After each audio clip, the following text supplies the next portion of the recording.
এই জায়গাত আহি কেনেকুৱা লাগে? ভাল লাগিছে। কেনেকুৱা ইয়াৰে পৰিবেশটো কেনেকুৱা? পৰিবেশটো ভাল লাগিছে, মানুহবিলাকো ভাল লাগিছে, জাগাখিনিও ভাল লাগিছে। কি ক'ব ছাৰৰ বিষয়ে? ছাৰটো একদম বঢ়িয়া, একদম ভাল। আৰু ইয়াৰ ষ্টাফবোৰৰ বিষয়ে? ষ্টাফবিলাক ভাল। ইয়াৰে যে ফাৰ্মাচীত যে মানুহ বহি থাকে সিও একদম ভাল ব্যৱহাৰ পাতি। কেমন লাগছে খুবই ভালো, সব দিক দিয়ে ভালো। স্টাফগুলোর স্টাফের হোক, ডাক্তারের হোক, সিস্টার হোক, যে সবাই খুব ভালো ব্যবহার করে। আমি মনে থেকে সন্তুষ্টি লাভ করছেন? সন্তুষ্ট লাভ করছি দেখে বারবার আসি।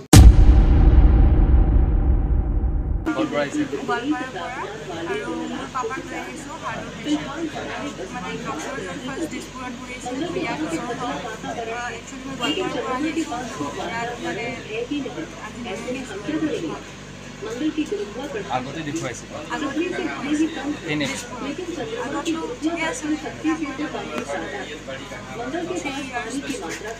বাকী ইয়াৰ ঠিকে আছে। নমস্কাৰ, মই ডক্টৰ চন্দন মোদক। আমাৰ দাহাট সমাজৰ গোষ্ঠীৰ তৰফৰ পৰা সকলোকে বিস্মা আৰু ৰঙালী বিহুত শুভেচ্ছা যাচিলোঁ। আচলতে মই ধুবুৰীত আজি বৰ দুখ লাগিছে, কালি আৰু আজি পেচেণ্ট চাই ইমান বেছি হৈছে মানুহৰ যুদ্ধ। ইয়ং ল'ৰা, কালি এটা পালত 35 বছৰীয়া ল'ৰা, তেওঁক পেচমেকাৰ লাগে। এটা মানুহ আহিছিল কিমান 45 মান হ'ব, তেওঁ গেছ বুলি থাকে, গেছ বুলি তেওঁ 3-4 বাৰ হস্পিটেলতো গৈছে। ECG কৰা নহ'ল বা হাৰ্ট এটাক বুলি গমেই নাপালে, মানুহটো একদম চিৰিয়াছ। এতিয়া এই মাত্ৰ এটা ৰিপৰ্ট চালোঁ, সেইটো অহা কথা কিয় হৈছে? আচলতে আমাৰ এইবোৰ জেগাত হ'ব নালাগে ইমান হাৰ্টৰ বেমাৰ, মানুহবোৰ খাবই নাপায়। ক্ষীণ মানুহ, পইচা নথকা মানুহ, তথাপিও হাৰ্টৰ বেমাৰ হোৱা হৈছে। আচলতে কিছুমান বস্তু আমিও নাজানো, মেডিকেল চাইন্সেও ঢুকি নাপায়। তাৰ ভিতৰত এটা অন্যতম উদাহৰণ হ'ল জেনেটিক্স। হয়তো এনেকুৱা হ'ব পাৰে এইখিনি এৰিয়াত জেনেটিকেলি বহুত ছাছচেপ্টেবল মানুহবিলাক। এইমাত্ৰ এটা ল'ৰাৰ ইক'কাৰ্ডিঅগ্ৰাফি কৰিলোঁ, হাৰ্টত হোল আছে। কনজেনিটেল হাৰ্ট ডিজিজ বা জন্মগত হাৰ্টৰ ৰোগো ইয়াত বেছি।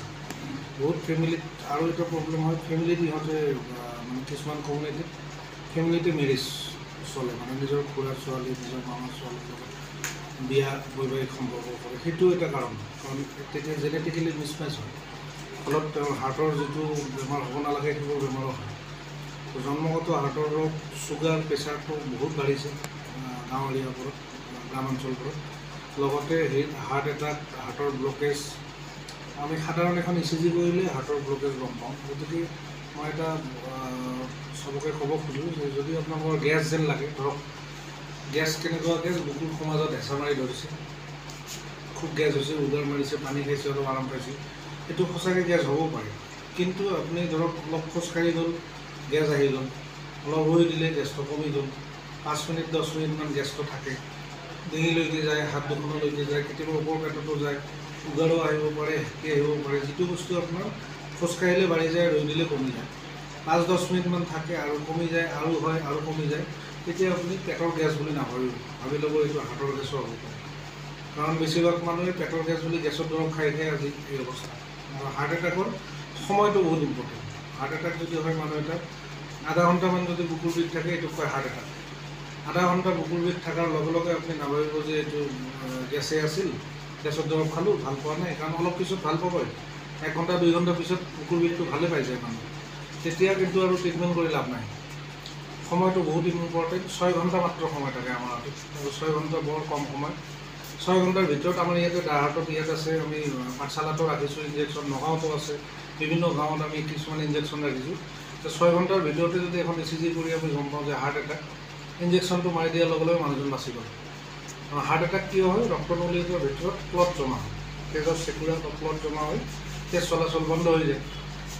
সেইটোৰ সময়তে 6 ঘণ্টাৰ ভিতৰতে যদি আমি ইনজেকশ্যনটো মাৰি দিওঁ, তেজৰ ক্লটটো গলি যায়, মানুহজন বাচি যায়। তেতিয়া তেওঁ দামী ষ্টেণ্টো নালাগিব পাৰে, এনজিঅ'গ্ৰাফি, এনজিঅ'প্লাষ্টিও নালাগিব পাৰে, হয়তো মেডিচিন দিয়ে সুস্থ হৈ পৰিব পাৰে। সেইখিনি কথা বহুত জৰুৰী বুলি ভাবোঁ মই, এইকাৰণে ক'লোঁ, কাৰণ সময়টো বহুত ইম্পৰ্টেণ্ট। কিছুমান মানুহ আৰু এটা কথা আছে, আমি নেক্সট গানটো সেইটোৱে কৰি আছোঁ যে ভয় নাখাব, বুকু বিষাইছে মানে যে হাৰ্টৰ বিষ, ভয় নাখাব। এতিয়া গেছ হ'লেও আপুনি আকৌ এতিয়া নাভাবিব যে মোৰ হাৰ্টৰে গেছ, হাৰ্টৰ ডক্টৰ তাত যাওঁ, এইটো নহয়। সেইকাৰণে আপোনালোকে জানিব লাগে কিছুমান বস্তু, যেনেকুৱা চিৰিং বুকুৰ বিষ, হাৰ্টৰ বিষ নহয়। বহুত মানুহে কয় ইয়াত চিৰিং কৰি উঠিছে, এইফালে চিৰিং কৰি উঠিছে, 1 ছেকেণ্ড 2 ছেকেণ্ড, আৰু এটা পইণ্টত বিষ, ধৰক এইখিনি জেগাত টিপিলে বিষায়, ইয়াতে টিপি দিলে বিষায় এটা পইণ্টত যিবোৰ বিষায় বা আপুনি আগফালে হালি দিলে বিৰাট বিষাইছে, ইফালে বিষাইছে, ইফালে হালিলে বিষায় বা বিচনাত এক কাটি হৈ শুলে বিষায়, চিধা হ'লে নিবিষায়, সেইবোৰ গম পাব বাহিৰৰ বিষ, মানে মুভমেণ্টটোৰ লগত হয়। বা এটা 5 কেজি ওজন লাগিলে ইয়াত বিষায়, কিন্তু এনেই বহি থাকিলে বা খোজকাঢ়িলে নিবিষায়। এইবিলাক চব বাহিৰৰ বিষ আৰু কম সময়ৰ কাৰণে যিবোৰ থাকে 1 ছেকেণ্ড 2 ছেকেণ্ড সেইবোৰ হাতৰ বিষ নহয়। গতিকে যিবোৰ বিষ আপোনাৰ মিনিমাম 5-10 মিনিট থাকিব, লাহে লাহে বিষটো আহিব, আকৌ লাহে লাহে কমি যাব, সেইবোৰহে হাতৰ বিষ। আৰু কিছুমান মানুহ আহে বুকুৰ বিষ লৈ, আজিও কিছুমান আহিছে, থাকে দিনে ৰাতি অনবৰত বিষায়ে থাকে, সেইবোৰো হাতৰ বিষ হ'ব নোৱাৰে। লাগিলে হাত দুখনেই বিষাওক, স্পণ্ডিলোচিছ হ'লেও কেতিয়াবা এই বিষবিলাক হাত দুখন বিষাই থাকে, জিনজিনাই থাকে। হাতৰ বিষবোৰো তেনেকুৱা, কেতিয়াবা জিনজিনাই, জ্বলা পোৰা কৰে, হেঁচা মাৰি ধৰে। কিন্তু মই যিকেইটা পইণ্ট ক'লোঁ, খোজকাঢ়িলে আহিব পাৰে, ঠাণ্ডাত গ'লে আহিব পাৰে, গধুৰ আহাৰৰ পিছত যদি আমি খোজকাঢ়োঁ, তাৰমানে ধৰক মাংস ভাত ঠিকছে খাই পেলাই খোজকাঢ়িলোঁ, তেতিয়াও আহিব পাৰে। আৰু বিষটো খাটাওঁতে লাহে লাহে আহে, 5-10 মিনিট থাকে, লাহে লাহে গুচি যায়। তথাপি যদি আৰাম নাপায়, এটা টেবলেট পায়, চৰ্বিটেট বুলি কয়, SORBI, চৰ্বিটেট। সেইটো বিভাগটোলৈ লোৱাৰ লগে লগে যদি বিষটো আৰম্ভ হয়, সেইটো গম পাব। তেনেকৈ মই